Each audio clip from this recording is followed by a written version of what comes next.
Welcome back to FM Jeepin'. My name is Mark, and today I'm going to get you caught up on why I haven't been posting much, where FM sits, and a new addition to the channel.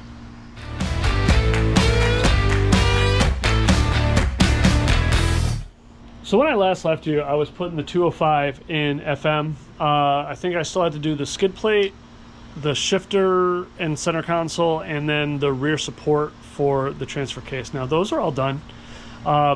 And honestly, that was when it kind of came to a point in the filming and the overall install of the 205 where I kind of came to a point where I was tired of filming. The added stress of trying to get the right shot, not hit the camera with weld spatter, give you guys something that's, worthwhile to film, and also not have every single one of my failures documented for the world to see. Now, I don't mind showing you guys some of the stuff, but I really was kind of defeated by the 205 in hindsight. I had high expectations of myself to get it right the first time, and in the long run, it was a lot of work. It was a custom job.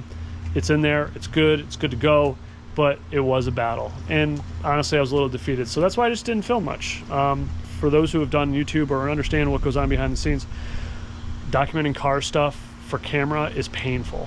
Getting the right shot, getting good lighting, getting something of value that you guys can watch. So, it's added pressure, it adds added time, and I was just kind of over it for the time being. But, I'm back for now. We'll see what happens. Maybe I'll change up my format, make it easier for me, while still being able to give you guys something to see. So another reason why I haven't been posting a lot is I've been distracted with a new project, which is right here. This is Igor, as my kids have dubbed it, and or Vanna White, as I was going to call it, but we're changing the color so it doesn't really apply.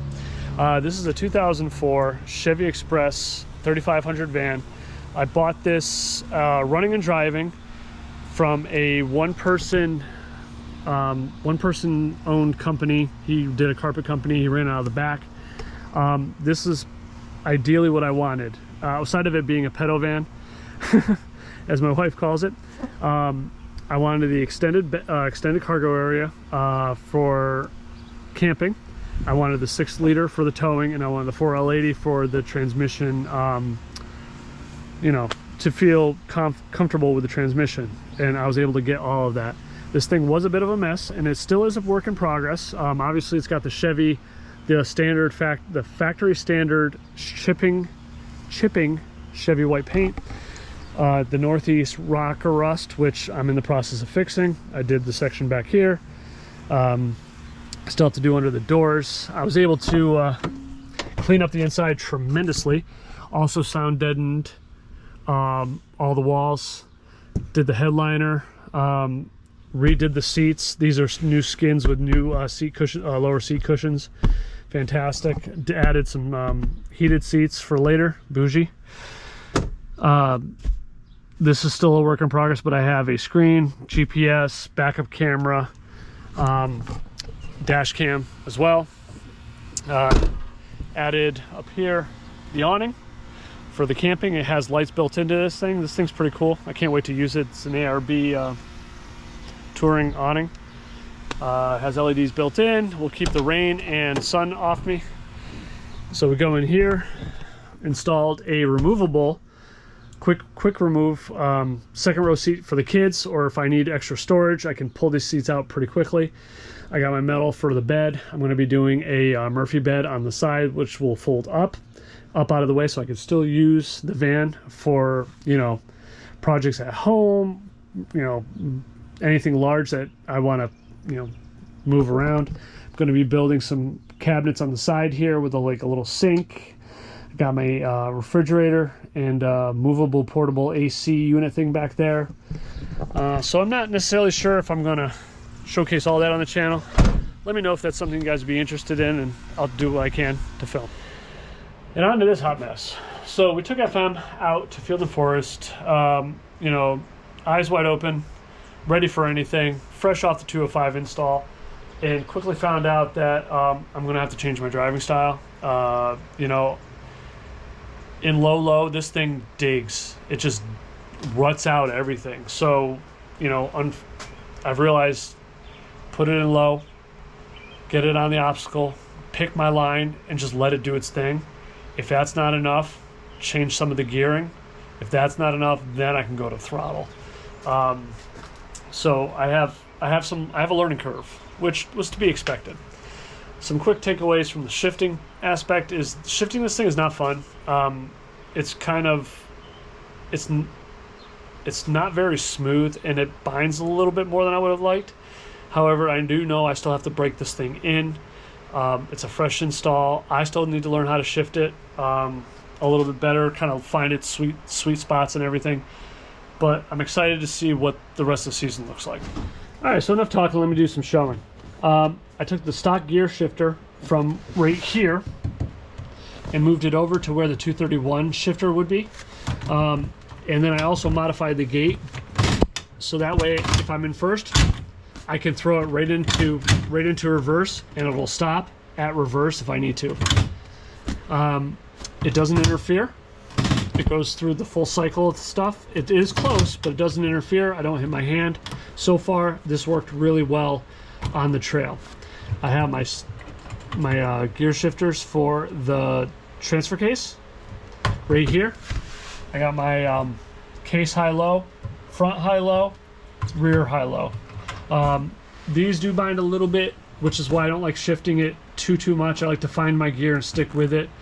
Like I said, I'm still learning to use this, but overall, I like the functionality. I just wish the shifting was a little bit better. I got the console foundation up. I still need to final weld everything. I also need to skin it eventually. I did throw in my battery disconnect button right here. And eventually, if I do get, I want to get a panel here that I can kind of remove and incorporate, of course that's not on right now, a pocket for an armrest, and then maybe even do some cup holders here. Right, so now we'll go into the rig. I'll show you the skid plate as well as the new version of the transfer case support, and kind of tell you the quick story on why I had to go to a new version versus the original. All right, to make the skid plate work, I had to cut off this rib here. I had to basically remove this rib, grind it down, bevel it down, or taper it down to make room for the 205. The 231 landed right here on this skid plate. The 205 is about 6 inches further back and lands right here. What I did was I cut the bottom out of this plate, or out of the skid plate, put a piece of 1/4 inch on the bottom around this hole, and then I plated it with 3/16 and cut a hole in it. So this lowest point is where the lowest point of the 205 is, which is right here. Ooh, I got a little leak. Fun. It sits right here, and it sits right in this hole. Now, so as you can see, I basically just kind of stepped down the plate and allowed that little bit of room for transfer case. And it sits nicely right in this cutout here, and it's still pretty darn strong. The skid plate worked out well, so let's get into what failed at Field & Forest. Now, for those who have ever seen this is the Alpine Peak Precision rear cross member for the 4-link. This is a 3-piece. There's 2 wings and then a centerpiece. The rear wings are welded into the unibody, and then this is bolted in. Now, you can see the remnants of it right here, and then there's a part right here. This is where my support bracket was, but on the front, over, if you can see where my hand is, and it would meet this thing here. This is the polyurethane mounts that hold up the 205. When I went wheeling at Field & Forest, somehow, some way, I don't know if it was the torque from the 205 or it came down on a rock, I bent this wing up right into the bottom of the floor. That's about 1.5 to 2 inches up, which tweaked this, literally twisted it, pulled the mount off the 205, and then bent this wing up as well. You can kind of see the dent here.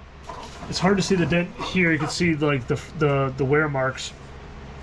So I had to get a Porta Power, put it on the roll cage, cut a hole in the floor and push this down, level it out.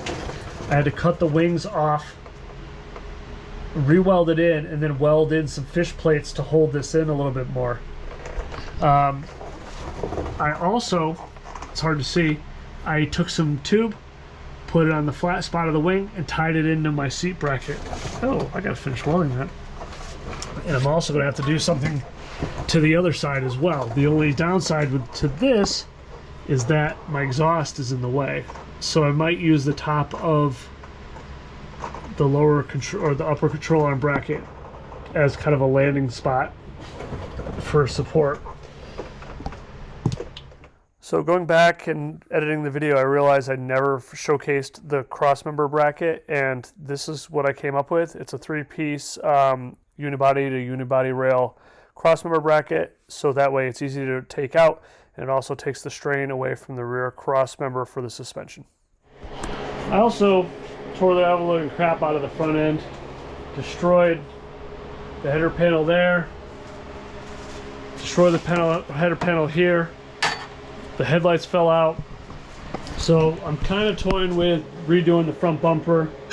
I have a new winch that I might be swapping in. This is the Badland Apex 1200. I want to see if I can sink it down and pull it closer to the body, maybe cut away at this crossmember underneath the radiator support and pull the winch closer in and give myself a little bit more approach angle. But I'm not sure if I want to do that just yet. I have a couple of trips planned and I want to be ready to go. All right, so that's it. That's what's been going on for the last couple of months. Just been busy with life, busy with a couple of projects, fixing my stupidity, and you know, hopefully this is the first of many and I get back in the rhythm of things. It might be under a different format. I'll probably keep the videos a little bit shorter and maybe just increase the output of them. I don't know. We'll see what works. You guys tell me. But with that being said, catch you on the next one.